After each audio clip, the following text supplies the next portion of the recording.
De volta ao Identidade Geral, muito obrigado pela sua audiência, muito obrigado pela sua companhia.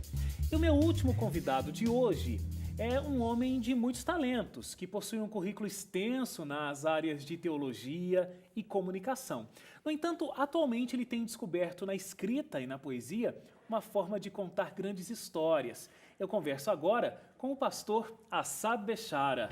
Tudo bem, pastor? Tudo bem, Que prazer ter o senhor aqui no Identidade, viu? prazer é meu.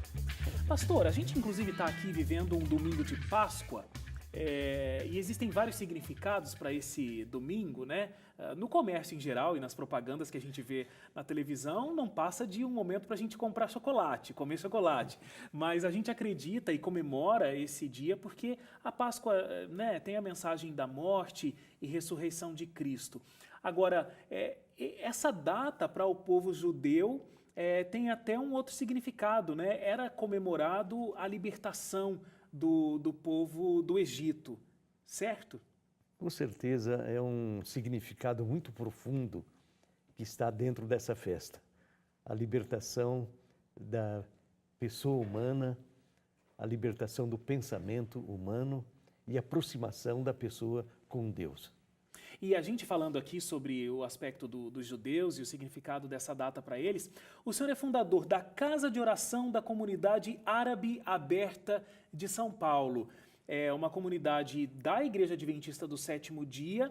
E eu queria perguntar o seguinte, por que essa ideia e por que é importante a gente ter comunidades judaicas, asiáticas, tantas outras, é importante para acolher todas essas culturas numa mesma fé? É essa a ideia original? Dentro da teologia paulina, a sua estratégia de evangelismo, você se faz de judeu para atingir o judeu, de muçulmano para atingir o muçulmano, de grego para atingir o grego. É uma forma de você expandir o evangelho dentro das diferentes culturas, aproximando a pessoa a partir do conhecido para o desconhecido, e aprendendo quem é Deus e como Ele ama a humanidade. E aí o senhor tem esse legado na história do seu ministério, né, de ter sido o fundador dessa casa. E especialmente agora que os refugiados sírios estão comparecendo, nós estamos nos revitalizando e aumentando a nossa abrangência evangelística sem esse tom evangelístico, através da amizade, nos aproximando das pessoas. E, embora sejam difíceis, cada etnia tem a sua dificuldade, A sua característica. a sua característica, nós temos a obrigação de nos adequar ao pensamento de cada um para dar um sentimento de inteligência espiritual. Muito legal, que Deus continue abençoando essa Amém. atividade de vocês. Pastor, eu disse que o senhor era um homem de muitos talentos e o senhor está usando muito, nesses últimos tempos, o seu talento para a escrita. E aí o senhor decidiu escrever livros contando histórias de mulheres da Bíblia. Eu vou até mostrar aqui os livros. O pastor ele tem 9 livros dessa série, ele escreveu durante 4 anos. Olha, aqui tem Agar, conta a história de Agar. Aqui tem Raabe, aqui tem Tamar e a Mulher de Pilatos, que é o último livro, inclusive, que o senhor lançou, né? Então, o senhor escreveu esses 9 livros da série, não mostrei todos, obviamente, em 4 anos. Pastor, por que a decisão por esse recorte? Escrever livros sobre personagens da Bíblia, mas apenas mulheres. Só os personagens femininos da Bíblia. Eu tenho absoluta certeza de que Deus tem uma atenção especial para a mulher, porque Eva foi vulnerável e o anjo ímpio conseguiu convencer a Eva. E Deus não se deixa vencer por ninguém e por nada. Então a redenção de Eva é o sentido, cada vez que uma mulher dessas experimenta um soerguimento espiritual, ou mental, ou físico, e se revigora, é uma vitória da graça de Deus operando na mulher. Justamente a mulher, que foi um veículo de queda, ela se torna um veículo de soerguimento espiritual. Eu acho interessante esse recorte realmente que o senhor faz, porque a gente tem grandes personagens na Bíblia e a gente tem homens como sendo protagonistas de grandes histórias, mas o senhor decidiu por falar sobre mulheres, algumas delas inclusive que têm um aparecimento muito pequeno na Bíblia, né? Pois é, mas você veja, a Eva, ela trouxe... aliás, o Adão criticou a Eva. Foi o primeiro marido a criticar a mulher, já foi lá Adão, né? Ele pôs a culpa em Eva. Uhum. E acabou morrendo por causa da Eva. Mas há um segundo Adão. A mensagem do apóstolo Paulo é que a Eva é a igreja. E Deus restaura, faz a redenção de Eva, simbolizando a redenção da igreja. Ô pastor, o Adão culpa e o segundo Adão tira a culpa. O primeiro morre por causa dela, o segundo morre para salvar e para fazer a redenção da Eva. Muito legal esse paralelo que o senhor traça. Pastor, nesses livros, o senhor traça com muita profundidade o perfil dessas mulheres, as histórias delas. O senhor vai até falando do perfil psicológico dessas mulheres, o que passava na cabeça delas enquanto as coisas estavam acontecendo. De onde é que isso vem? Porque eu entendo que não é ficção, são histórias verídicas, personagens reais. Não tem ficção aqui nessas histórias. Como é que o senhor consegue saber todos esses detalhes? Eu acho que nós temos que fazer uma análise do comportamento humano.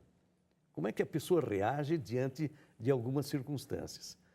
Então, você falou muito bem, não é ficção, porque eu não me afasto do texto bíblico e nem do contexto bíblico.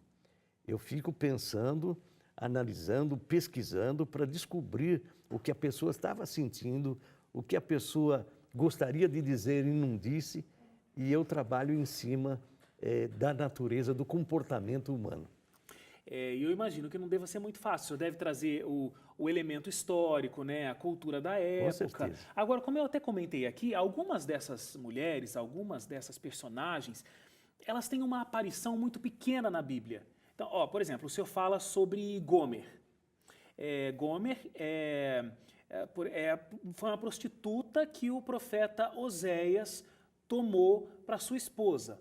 Por ordem divina. Por ordem divina. Mas tem uma aparição muito pequena. O seu último livro, A Mulher de Pilatos, se eu não me engano, ela é citada em um verso da Bíblia. Exatamente. Como é que de um verso da Bíblia a gente tira um livro com tanta profundidade? Para começar, ela diz assim para o marido, Pôncio, não se envolva com o caso desse justo. Por quê que ela disse justo? Ela devia ter conhecido a Jesus para fazer essa avaliação. Ela não se baseou na imaginação. E eu fui pesquisar e descobri que um filósofo chamado Philo, Philo, diz que era corrente no tempo de Jesus a notícia de que ela teria levado com sucesso a Jesus o seu garotinho que tinha um problema ortopédico no pé. E aí começou o conhecimento do monoteísmo. E em pouco tempo ela estava abandonando o panteão dos deuses. E há um trecho do Espírito de Profecia em que diz que o sonho que ela teve foi um pedido de Jesus ao Pai. Então havia um conhecimento mútuo. Existia uma conexão. Uma conexão. E aí você vai... o livro Desejado de Todas as Nações ainda comenta que no momento da ressurreição de Lázaro, executado pelo poder de Jesus Cristo, ela chamou o Pôncio e disse, olha aqui, Pilatos, o que está acontecendo em nosso território, presta atenção. E outras coisas que ela foi comentando a respeito dos milagres de Jesus Cristo. Então havia uma compreensão, ela passou a ser uma profetisa, porque o sonho que que motivou esse sofrimento dela eram exatamente as cenas do Calvário que ela profetizou antes de acontecer. Ela viu o marido entregando Jesus e lavando as mãos. Ela viu o sepultamento de Jesus, ela viu a ressurreição de Jesus, a ascensão, e profetizou a volta de Jesus Cristo. E por isso que falou tão veementemente, né, para que o marido não se envolvesse. E ela se tornou advogada do nosso advogado. Pastor, o senhor é casado há 60 anos. 50, quase 60, né? quase 50 e quantos? 58 anos. 50 e Mais voltam- 4 de namoro são 62. São 62 anos de relacionamento com a sua esposa, a Nájila. Exato. Ela deve ficar toda que o marido escreve sobre as mulheres da Bíblia, deve ser uma grande felicidade para ela, né? Mas o sucesso no relacionamento de vocês, para durar tanto tempo e a relação muito bonita que vocês têm um com o outro, acaba também sendo uma inspiração para que o senhor entenda como funciona esse mundo, esse universo feminino? Com certeza, ela me dá o substrato, a essência do comportamento feminino. É mesmo? E você, analisando essas personagens, ela tem sempre me inspirado, acompanhado, faz alguma crítica. E é realmente uma felicidade muito grande a gente se entender dentro dos princípios do amor de Deus. O senhor citou para mim que, até quando eu perguntei a relevância, né, de falar só sobre as mulheres da Bíblia em vários livros, o senhor me citou Eva, a primeira mulher, né? E ainda não temos um livro aqui sobre ela, mas eu imagino que uma hora vai sair. Eu já tenho o título, Já A tem o Redenção título? de Eva. A redenção de Eva. Toda vez que uma mulher digamos, se inspira, realiza uma grande obra, ou na sua simplicidade ela pratica os princípios da palavra de Deus, é a redenção de Eva. Você vê, Jesus chama a sua igreja de mulher. Essa mulher é a Eva que ele está reconquistando. Satanás, por exemplo, veio ao mundo pronto, adulto. Jesus escolheu uma mulher. O plano de Deus é que esta mulher desce à luz. Desce à luz. Ele está, nesse momento, fazendo a redenção de Eva, elevando a mulher, respeitando a mulher. Você olha para Jesus Cristo, ele está acariciando uma viúva que perdeu um filho, o rosto riscado de lágrimas. Jesus diz assim: filha, não chore. A graça de Deus para com a mulher não deixa a mulher ser apedrejada. É a redenção de Eva. Ele faz, depois diz assim: filha, eu também não condeno você, vai e não peque mais. Então é essa coisa maravilhosa. Por exemplo, a mãe de Sansão, ela mostrou um discernimento incrível. Manoá, o marido, o pai do Sansão, diz assim: vamos morrer porque vimos a Deus. Ele diz: calma, acorda, meu filho. Se nós éramos para morrer, Deus não traria essa mensagem, essa boa notícia para nós. Então, é o discernimento da mulher. Deus vai mostrando que a mulher não está perdida por causa daquela queda, daquele acidente. O estupro que Satanás fez da mulher. A graça de Deus está levantando a mulher.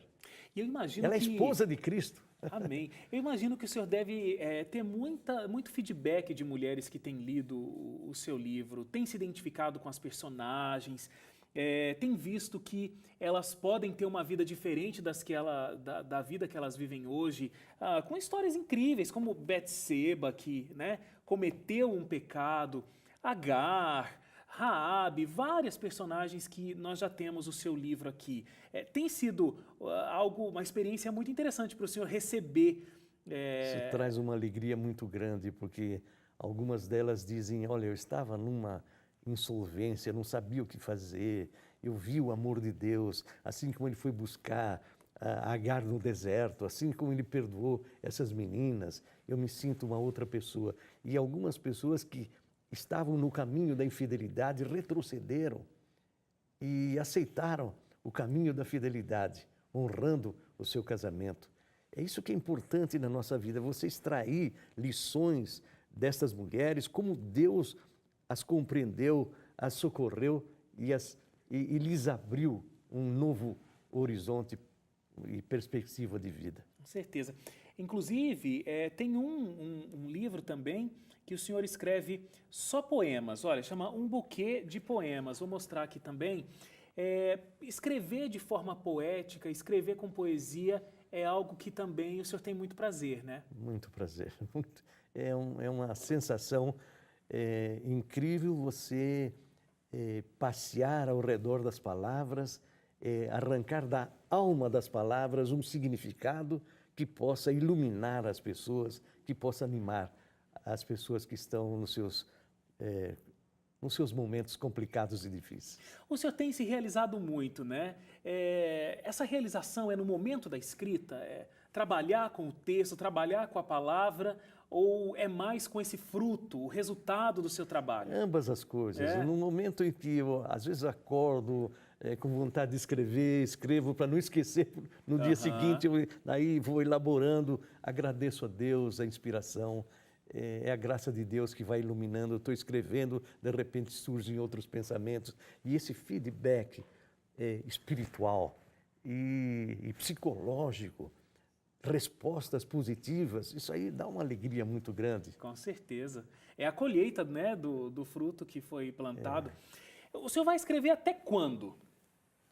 Tem um plano estabelecido? Eu estou com um plano de completar 21 livros sobre mulheres da Bíblia. 21 personagens diferentes. Exatamente. Estou escrevendo 2 presentemente. Não é normal eu escrever 2 livros ao mesmo tempo, mas é que estão brotando pensamentos, eu vou anotando e eles vão sendo... Está trabalhando de forma paralela. O senhor membro, foi convidado para ter uma cadeira vitalícia na Academia de Letras do Brasil, também faz parte da União Brasileira de Escritores e quer continuar escrevendo aí até conseguir marcar essa data dos 21 eu sou livros. Jovem, eu só tenho 82 anos, então dá para escrever muito. Com certeza, é isso mesmo. E são 50 anos, né, pastor, de ministério? São 58 anos de ministério. Quase 60, então. Quase 60. E eu quero entregar minha vida a Deus para que ela seja como o vinho, quanto mais velho, melhor. É interessante isso, porque realmente não existe aí uma aposentadoria, né? Não. Sempre existe projetos, uma coisa atrás da outra. Não gosto da palavra aposentadoria, porque não gosto de aposentos. Eu quero a jubilação. Porque o senhor quer continuar produzindo, né? E traz uma alegria. Agora nós estamos visitando as igrejas, a Nájila e eu, e um dia perguntaram para ela, Nájila, o seu marido deve ser muito romântico por causa dessa linguagem poética. E ela acabou comigo e disse assim, ele é muito romântico, mas ele só escreve. Então, então agora eu estou dizendo, cada vez que eu vou fazer uma intervenção na igreja, eu dedico um poema para ela. E aí já resolveu tudo aí. Maravilhosamente.